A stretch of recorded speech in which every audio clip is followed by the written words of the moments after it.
Have you ever been told to focus on yourself, to learn how to self-love?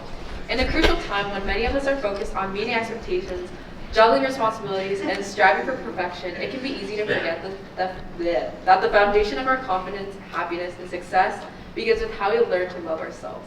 But what does it mean to practice self-love? How do you practice it? How do you know if you're doing it right? Here to shed light on these questions and more, please join us in welcoming Eric Kim.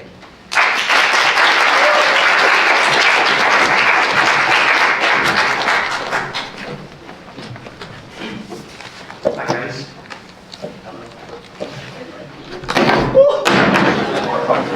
Great story. Before I start, this title slide looks a little scary, but I promise it's not going to be that serious. It's actually a reference to a game that I put in the top right corner. So if you know, you know. Otherwise, yeah, don't be scared by the title slide. So I want to give you a little thinking exercise. Picture anybody, a friend, a family member, maybe even a streamer you have a parasocial relationship with, who you think is put together. What kind of person comes to mind? Are they endlessly positive? Do they have a gentle, kind demeanor that makes it seem like they live without a single flaw? Do you feel healed just by being around them? Now, what if I told you that I've cracked the secret to becoming this kind of person? Well, I usually sell the secret for one ninja sandwich from Wally's, which, honestly, is already a great deal. I'll share it with you all for free, on one condition: that you let me rant for the rest of my talk about how you've been going about self-love. Recently, people, both new acquaintances and close friends, have started telling me that I'm one of the most put-together people they know, which never fails to surprise me considering how painfully awkward I can be when I meet new people, or how often I leave a conversation wondering if I selected all the correct dialogue options. If there's one thing I can make clear though, it's that this version of me you see today wasn't always the case. So just so everyone gets a right idea of me, here's a quick introduction that may or may not ruin your image of me. Hi, my name is Eric Kim. I'm a fourth-year computer science student from Bergen County, New Jersey. In my free time, I like to overanalyze anime and video game cutscenes to find meanings that may or may not exist, blast Japanese rock or leve in the gym while trying to progressively overload my strength training, take street photos on my Fujifilm camera for that classic film look, and overthink my last conversation because I started 3 times before getting my sentence out. And yes, I'm from that Bergen County. For those who aren't aware, Bergen County houses some of the most densely populated Korean populations in the entire Western Hemisphere. The top 10 municipalities in the country as of 2010 that contain the highest percentage of Korean Americans are all Bergen County towns. And of the municipalities that contain at least 500 Korean Americans per square mile, Bergen County makes up the entire top 5 and 11 of the 18 municipalities that fit the criteria.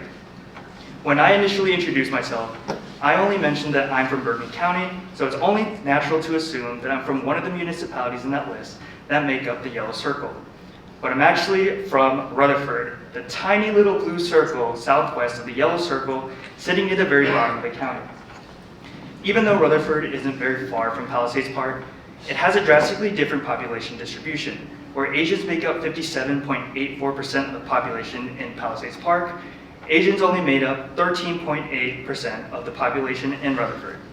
That meant that instead of getting an opportunity to hone my Korean, I instead got to learn Albanian curse words that probably don't have a direct English translation. Instead of bonding over K-dramas or listening to third-generation K-pop groups, I watched American football and played NBA 2K17 with my friends. Before the start of high school, I applied and transferred to a public magnet high school whose demographics most closely resembled the population of the Korean towns that neighbored Rutherford.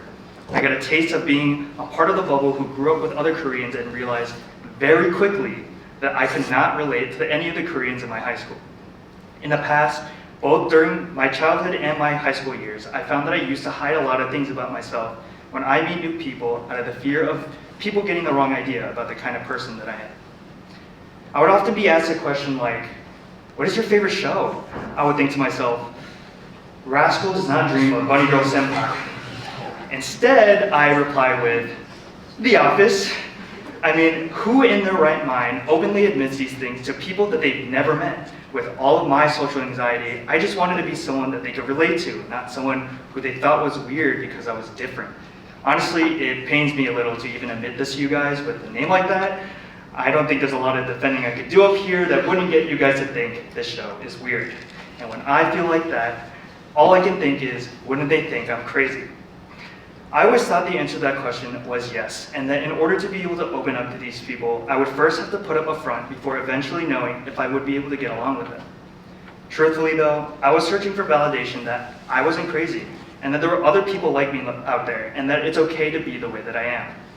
I was searching for the ability to be confident, to look like a put-together person who could say with their chest, yes, my favorite show is Rascal Does Not Dream of Bunny Girl Senpai. As a high schooler, I would often imagine what that kind of person looked like. I would often envision being a social butterfly with a ton of confidence, always knowing the right thing to say to everybody and anybody, and most of all, being able to selflessly care for others while being able to love myself. This was an almost perfect, idealized version of myself that I always compared myself to and always fell short against. Even today, I'm not the person that I wanted to be in high school. It's a dangerous uphill battle that no one can win. Today, this idea has manifested through social media as a wolf in sheep's clothing. When you least expect it, they show up on your Instagram or TikTok For You page, and they prey on those searching to become that perfect version of themselves. They're short, they're inflated with lies to deceive you, and they're polished to vainly show their life. They are day of my life videos. They're designed to look effortless, but they're really a highlight reel of curated perfection. Every time one shows up on your For You page, it's easy to feel that creeping sense of comparison. Seeing people who seem to have their lives completely together, working at their dream job, waking up early, drinking their locally brewed matcha, going to expensive gyms, and somehow still finding the time for their friends and hobbies. You start to wonder, why can't I be like that? The problem is that these videos teach us to measure self-worth through visible achievement rather than inner understanding. Even the self-care videos that show 4-step morning routines or 5 ways to love yourself more tend to focus on what you should do, but not why you should do it. They make self-care look like a checklist. Light a candle, meditate, make a smoothie, and suddenly you're healed, but that mindset is dangerous. It tells us that self-love is conditional, that in order to feel whole, we must first meet some external standard of worthiness or achievement. And for many of us who grew up in traditional Asian households, that conditional mindset isn't new. It's something we've been taught since childhood. We've learned, consciously or not, to link love, pride, and even happiness to results. It's the unspoken belief that love must be earned, not given. It reminds me of that scene in Crazy Rich Asians where Eleanor, the matriarch, says to Rachel, happiness is an illusion. We know how to build things that last, something you know nothing about. That one line captures a deeply familiar truth. For many Asian families, love isn't expressed through words of affirmation or hugs. It's expressed through sacrifice, through achievement, and through making sure the family lasts. And to be fair, that mindset comes from a place of care. Our parents and grandparents endured so much, migrating to new countries, working impossible hours, sacrificing comfort for stability. Their definition of love was built around survival. So of course to them, love meant pushing you to succeed. But for us, that mindset can make self-love feel like another achievement to unlock or goal to reach. That's why, to me, real self-love is much simpler, but also much harder. It's not about achieving constant positivity or completing routines or becoming some perfect version of yourself. It's about making one simple choice every single day. To self-love is to choose to do better for yourself just because. To self-love is to make the decision to accept the version of yourself that sends a very cringe text at 2 in the morning. To self-love is to make the decision that you will commit to a better version of yourself. One that does commit to a guitar practicing schedule or open a language learning app consistently. To self-love is to make the decision to acknowledge that today you are an imperfect human being trying their best. Self-love is not the happiness or peace you think you may be achieving by doing all these things. Self-love is a constant decision to choose yourself every time. It's easy to forget that the people who seem like they have everything figured out started somewhere.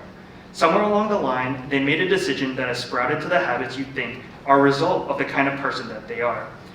No one was born a gym rat, a studious person, or someone with a lot of discipline. They've made the choice to become the person they are today. We often like to judge someone based on what they do, but never about how they get there. Okay, so at this point, a majority of you may be wondering, okay, this is great and all, you've done enough rambling about self-love, and I'm ready to become a person that chooses myself. When are we actually going to get to the good part? You know, the part where I can actually take something away from this. Congratulations, we've officially reached the good part. What I'm about to share are a few patterns I've noticed in how my friends, and honestly, myself, tend to fall short when it comes to personal growth.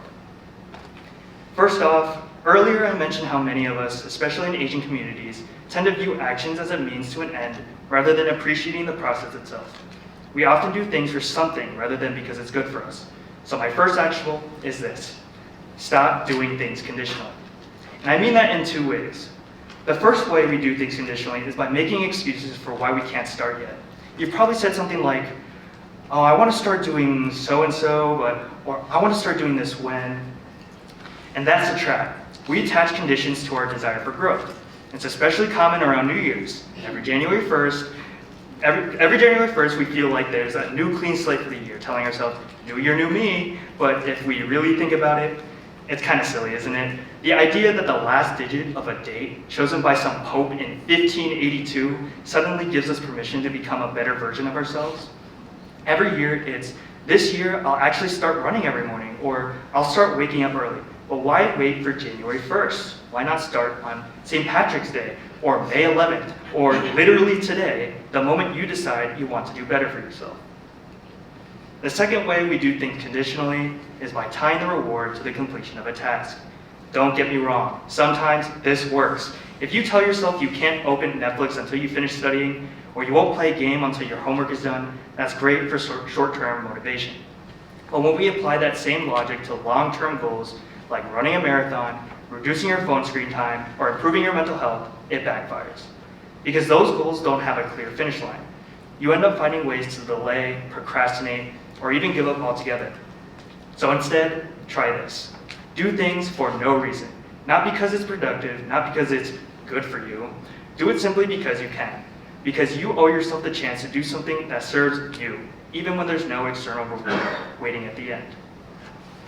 The second actual I want to share is this: be honest with yourself. When we don't follow through on something we said we'd do, we often tell half-truths to make ourselves feel better. You know what I mean? I still want to learn the guitar, but I've just been so busy with school. Or I really want to start running, but the shoes are just too expensive. And sure, those things might be true, but they're not the whole truth. Because maybe what's really happening is that you're spending your free time scrolling through TikTok, or that the real reason you're not buying those running shoes is because you just spent $150 on vinyls the night before, and you're too scared you won't actually stick with it. And I'll be honest, those are examples from my own life. I've told both of those half-truths before. The problem with half-truths is that they give us the illusion of self-awareness without the accountability. They let us feel like we've justified our inaction, when in reality, we're just avoiding the uncomfortable truth. So instead of saying, I want to learn the guitar, but I'm too busy, say, I don't want to learn guitar right now because it's not a priority. Instead of saying, I can't buy running shoes because they're too expensive, try, I'm worried I won't commit to something that costs that much. See the difference? Both are honest, but the second one gives you clarity. It helps you understand what's really holding you back. And once you know that, you can actually start to change it. So the next time you catch yourself making an excuse, stop and tell yourself the truth instead.